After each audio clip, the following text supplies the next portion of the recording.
जय श्री राम दोस्तों, हमारे YouTube चैनल जी धार्मिक में आपका स्वागत है। दोस्तों, हम श्री श्रवण कुमार की जीवन यात्रा के बारे में बताएंगे।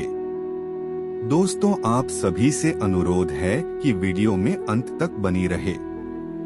आइए शुरू करते हैं। त्रेता युग के समय श्रवण कुमार नाम का एक बालक था। उसके माता पिता अंधे थे। उन्होंने श्रवण को कई मुसीबतों का सामना करते हुए पाला था। श्रवण कुमार बचपन से ही अपने माता पिता का बहुत आदर करता था। जैसे जैसे श्रवण बड़ा होता गया, उसने घर की जिम्मेदारी अपने कंधों पर ले ली। वह रोजाना सुबह उठकर सबसे पहले अपने माता पिता को स्नान कराने के लिए तालाब से पानी भरकर लाता था। इसके बाद वह तुरंत जंगल की ओर लकड़ियां बीनने जाता। फिर लकड़ियां लाने के बाद श्रवण चूल्हा जलाकर माता पिता के लिए खाना बनाता था। श्रवण को इतनी मेहनत करते देख उसकी माँ हमेशा उसे टोकती थी। वह कहती थी, श्रवण बेटा, तुम इतना सारा काम अकेले क्यों करते हो? खाना तुम मुझे बनाने दिया करो, मैं आसानी से बना लूंगी। इसके बदले तुम थोड़ा आराम कर लिया करो। माँ की इन बातों को सुनकर श्रवण कुमार कहता, नहीं माँ, मैं ये सारे काम आप लोगों के लिए ही तो करता हूँ। भला अपने माँ बाप के लिए किए गए कामों में कैसी थकान, उल्टा मुझे तो खुशी मिलती है। श्रवण कुमार की इन बातों को सुनकर उसकी माँ भावुक हो गई। वो रोज भगवान से प्रार्थना करती, हे प्रभु, इतना ध्यान रखने वाला श्रवण जैसा बेटा हर माता पिता के घर पैदा हो। श्रवण के माँ बाप नियमित रूप से भगवान की आराधना करते थे। वह उनके लिए फूल और पूजा की अन्य सामग्री लाता। फिर खुद भी बिना देर किए माता पिता के साथ पूजा में शामिल हो जाता था। श्रवण कुमार धीरे धीरे बड़ा हुआ और जल्दी से घर के कार्यों को खत्म करके बाहर काम पर निकल जाता था। एक दिन श्रवण अपने माता पिता के साथ बैठा था। तभी उन्होंने श्रवण से कहा, बेटा, तुमने हमारी हर ख्वाहिश पूरा की है। अब हमारी केवल एक ही इच्छा है जिसे हम पूरी करना चाहते हैं। यह सुन श्रवण ने उनसे पूछा, ऐसी कौन सी इच्छा बाकी है जिसे आप पूरा करना चाहते हैं? आप केवल आदेश दें, मैं आपकी हर ख्वाहिश को पूरा करूंगा। इस पर श्रवण के पिता ने कहा, बेटा, अब हम बूढ़े हो चुके हैं और हम चाहते हैं कि मरने से पहले तीर्थ यात्रा के लिए जाएं। भगवान के शरण में जाकर हमें सुकून की प्राप्ति होगी।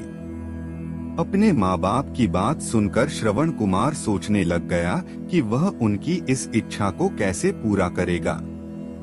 उस समय बस और ट्रेन की सुविधा नहीं थी। साथ ही उसके माता पिता देख भी नहीं सकते थे। ऐसे में उन्हें तीर्थ यात्रा कराना भला कैसे संभव हो पाता। तभी श्रवण कुमार को एक तरकीब सूझी। वह तुरंत बाहर गया और वहां से 2 बड़ी टोकरी लेकर आया। उसने उन दोनों टोकरियों को एक मजबूत डंडे में मोटी रस्सी के सहारे लटकाकर एक बड़ा सा तराजू बना लिया। फिर श्रवण कुमार ने उस तराजू में अपने माँ बाप को बारी बारी से गोद में उठाकर बैठा दिया। उसके बाद तराजू को अपने कंधों पर लेकर उन्हें तीर्थ यात्रा पर लेकर निकल पड़ा। वह लगातार कुछ दिनों तक अपने माता पिता को एक के बाद एक सभी पवित्र स्थलों पर घुमाने लगा। इस दौरान श्रवण कुमार ने अपने माता पिता को प्रयाग से लेकर काशी तक के दर्शन कराए। माता पिता को घुमाते समय श्रवण कुमार उन्हें उन जगहों के बारे में भी बताते चलता था, क्योंकि वह आंखों से उस दृश्य को नहीं देख सकते थे। अपनी बेटे की मेहनत को देख उसके माता पिता बहुत खुश थे। उन्होंने एक दिन श्रवण से कहा, बेटा, हम देख नहीं सकते, लेकिन कभी भी हमें इस बात का दुख नहीं हुआ। तुम हमारे लिए हमारी आंखें हो। तुमने हमें जिस तरह सारे पवित्र स्थानों की कथा सुनाकर उनके दर्शन कराए हैं, ऐसा लगता है जैसे कि हमने सच में प्रभु के दर्शन अपनी आंखों से किया हो। अपनी माता पिता की बातें सुनकर श्रवण ने कहा, आप लोग ऐसी बातें न करें। बच्चों के लिए माता पिता कभी भी बोझ नहीं होते। यह तो बच्चों का धर्म होता है। एक दिन श्रवण कुमार आराम करने के लिए अयोध्या के पास अपने माता पिता के साथ रुका। तभी उसकी माँ ने पानी पीने की इच्छा जताई। श्रवण को पास में ही एक नदी दिखाई दी।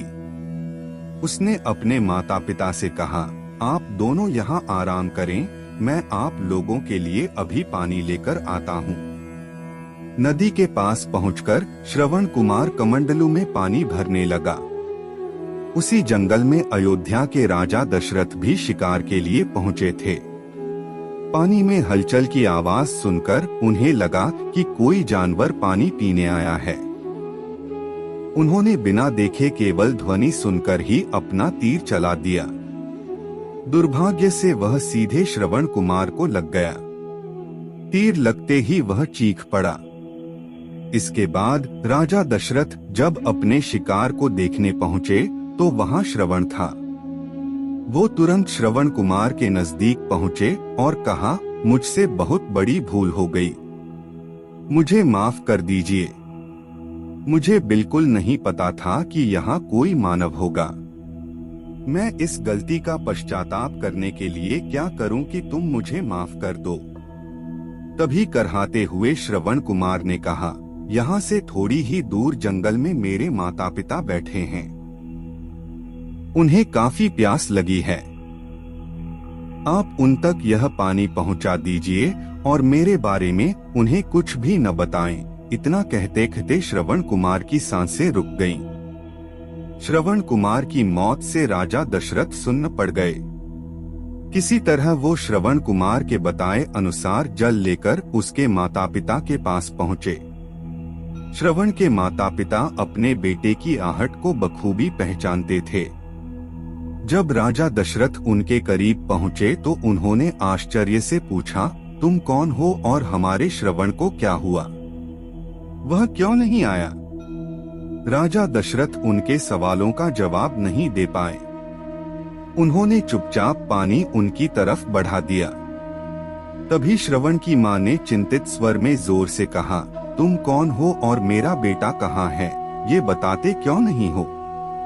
श्रवण की माँ की चिंता देखकर राजा दशरथ ने कहा, माँ मुझे माफ कर दीजिए।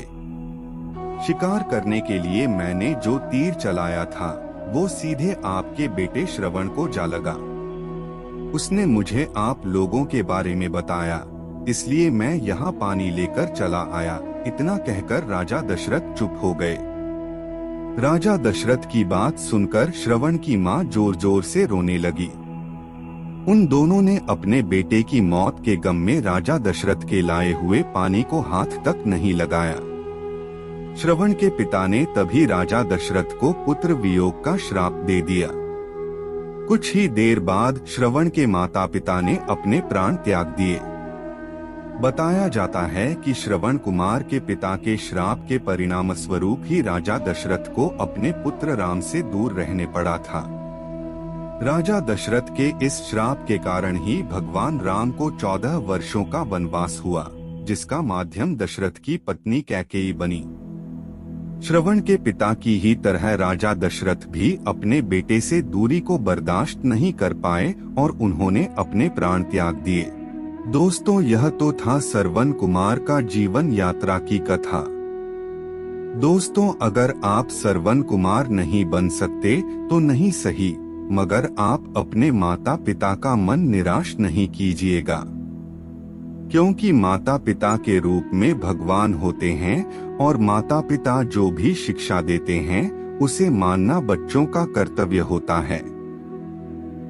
दोस्तों, यहाँ तक वीडियो को देखने के लिए आपका धन्यवाद। दोस्तों, यह हमारा पहला वीडियो है। अगर आपको यह वीडियो पसंद आया तो लाइक शेयर करें और हमारे चैनल को सब्सक्राइब करें और कमेंट करके बताएं वीडियो कैसा लगा। जय श्री राम।